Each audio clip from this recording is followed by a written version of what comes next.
A longhouse or longhouse is a type of long, proportionately narrow, single-room building built by peoples in various parts of the world including Asia, Europe and North America. Many were built from timber and often represent the earliest form of permanent structure in many cultures. Types include the Neolithic longhouse of Europe, the stone medieval Dartmoor longhouse which also housed livestock, and the various types of longhouses built by different cultures among the indigenous peoples of the Americas. Europe. The Neolithic longhouse type was introduced with the first farmers of Central and Western Europe around 5000 BCE to 7000 years ago. These were farming settlements built in groups of about 6 to 12 and were home to large extended families and kinship. The Germanic cattle farmer longhouses emerged along the southwestern North Sea coast in the 3rd or 4th century BC and might be the ancestors of several medieval house types such as the Scandinavian Langhuis,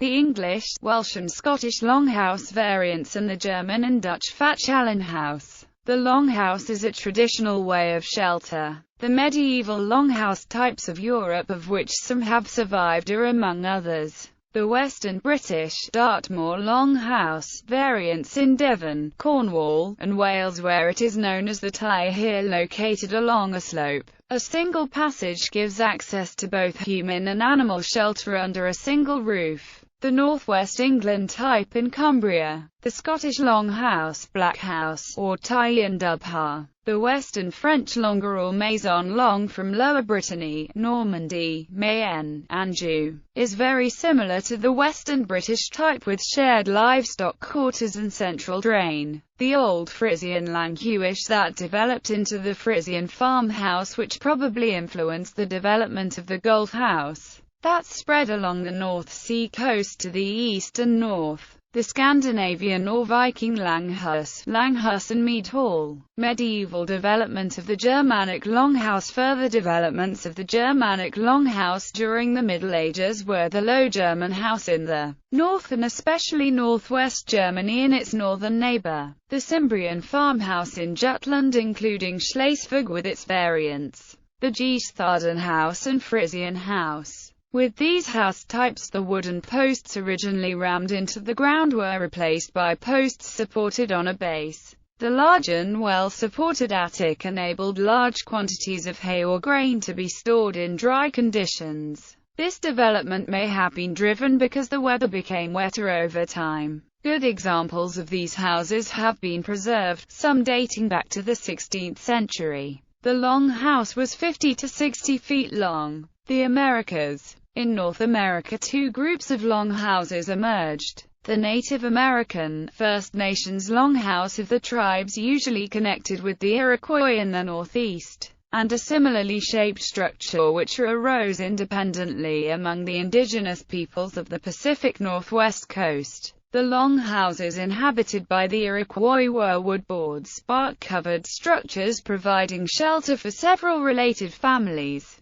Each longhouse had a clan symbol placed over the doorway. In South America, the Tucano people of Colombia and northwest Brazil traditionally combine a household in a single longhouse. The Xingu peoples of central Brazil build a series of longhouses in circular formations forming round villages. The ancient Tupi people of Brazilian coast used to do it as well. The Yanomami people of Brazil and Venezuela build a round hut with a thatched roof that has a hole in the middle called shabono, which could be considered a sort of longhouse. Asia. Ancient Mumun pottery period culture in Deepyong, an archaeological site of the Mumun pottery period in Korea. Longhouses have been found that date to circa 1100 to 850 BC. Their layout seems to be similar to those of the Iroquois, as in these several fireplaces were arranged along the longitudinal axis of the building. Later the ancient Koreans started raising their buildings on stilts, so that the inner partitions and arrangements are somewhat obscure. The size of the buildings and the placement within the settlements may point to buildings for the nobles of their society or some sort of community, or religious buildings. In Ajeomdong, an excavation site in South Korea, the large longhouses, 29 and 26 meters long, are situated between the megalithic cemetery and the rest of the settlement. Taiwan. The longhouse may be an old building tradition among the people of Austronesian origin or intensive contact. The Austronesian language group seems to have spread to Southeast Asia and the Pacific Islands as well as Madagascar from the island of Taiwan. Groups like the Saraya of ancient Taiwan built longhouses and practiced head hunting, as did for example the later Dayaks of Borneo.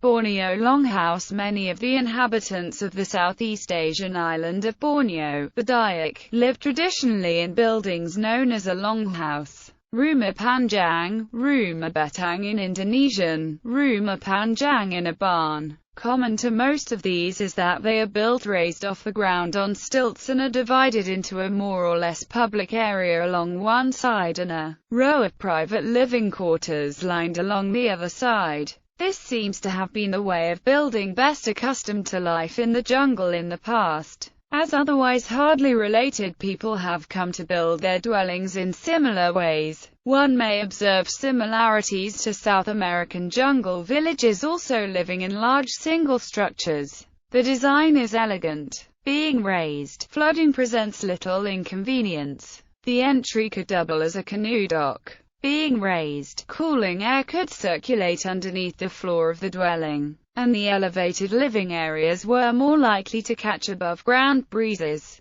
Livestock could shelter underneath the longhouses for greater protection from predators and the elements. In modern times, many of the older longhouses have been replaced with buildings using more modern materials but of similar design. In areas where flooding is not a problem, the space beneath the longhouse between the stilts, which was traditionally used for a workplace for tasks such as threshing, has been converted into living accommodation or has been closed in to provide more security. Modern longhouses in Asia were made of grass and tree bark. The layout of a traditional longhouse could be described thus. A wall runs along the length of the building approximately down the longitudinal axis of the building. The space along one side of the wall serves as a corridor running the length of the building while the other side is blocked from public view by the wall and serves as private areas. Behind this wall lay the private units, bilik, each with a single door for each family. These are separated from each other by walls of their own and contain the living and sleeping spaces for each family. The kitchens, dapur, may be situated within this private space but are quite often situated in rooms of their own, added to the back of a bilik or even in a building standing a little away from the longhouse and accessed by a small bridge.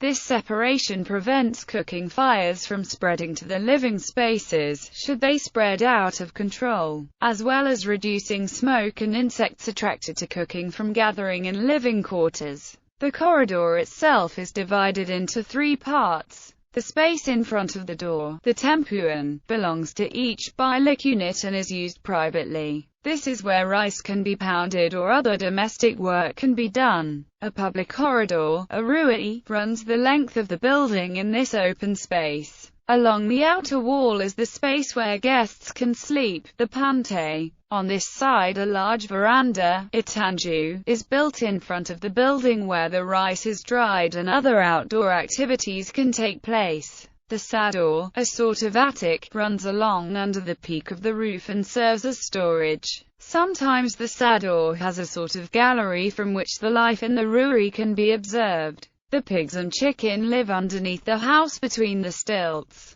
The houses built by the different tribes and ethnic groups can differ from each other. Houses described as above may be used by the Abangan C Dayak and North C Dayak. Similar houses are built by the Bidayu Land Dayak, however with wider verandas and extra buildings for the unmarried adults and visitors. The buildings of the Kayan, Kenya, Murut, and Kelabit used to have fewer walls between individual bilik units. The Punan seem to be the last ethnic group that adopted this type of house building. The Rungus of Sabah in North Borneo build a type of longhouse with rather short stilts, the house raised 3 to 5 feet of the ground, and walls sloped outwards. Many place names in Sarawak have long in their name, and most of these are or once were longhouses. Some villages like Long Semedo in Sarawak have airfields. Regions with longhouses are, for example, Ulu Utan Ulu Paku in Sarawak. Another longhouse is the Punan Sama Sibirit, a traditional house type of the Sakade people on the island of Sibirit, part of the Mentawai Islands, some 130 kilometers to the west off the coast of Sumatra. Indonesia is also described as a longhouse on stilts. Some 5 to 10 families may live in each, but they are organized differently from those on Borneo and side.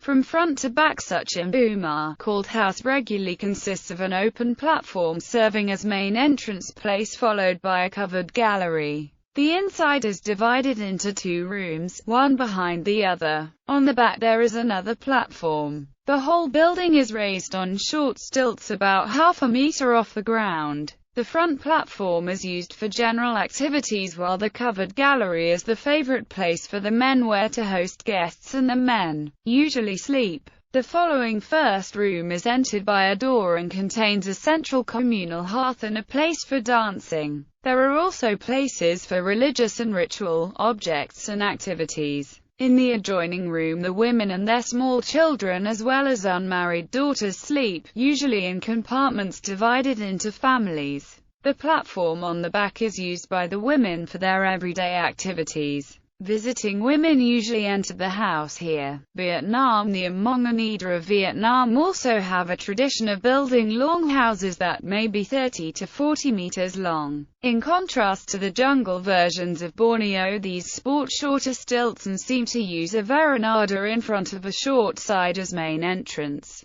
Nepal. The Ranatharu is an ethnic group indigenous to the western Terai of Nepal. Most of them prefer living in badaga, called longhouses, with big families of many generations, sometimes 40 to 50 people. All household members pool their labor force, contribute their income, share the expenditure, and use one kitchen. Traditionally, their houses are built entirely using natural materials such as reed poles for walls and thatch for roofing. Bibliography. For the longhouses in Sarawak on Borneo, these books were used as sources among others. Morrison, Hedda. 1962. Life in a Longhouse. Borneo Literature Bureau, Kuching, Sarawak, Malaysia. Printed in Hong Kong by Dai Nippon Printing Co., Limited, with translations to Malay, Iban and Chinese. Short introduction text followed by the photo section with quite detailed descriptions to each photo in the 4 languages.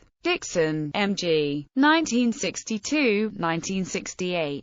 Sarawak and Its People, Borneo Literature Bureau. Printed in Hong Kong by Dai Nippon Printing Co., Limited. Basic school book, keeping the language simple and explaining things so children unaware of the world outside of their village can easily understand. Yet, as school books often are, very rich in information. On page 100 is a drawing of a longhouse with a detailed description. Some of the photos are from Hedda Morrison. See her book, Life in a Longhouse.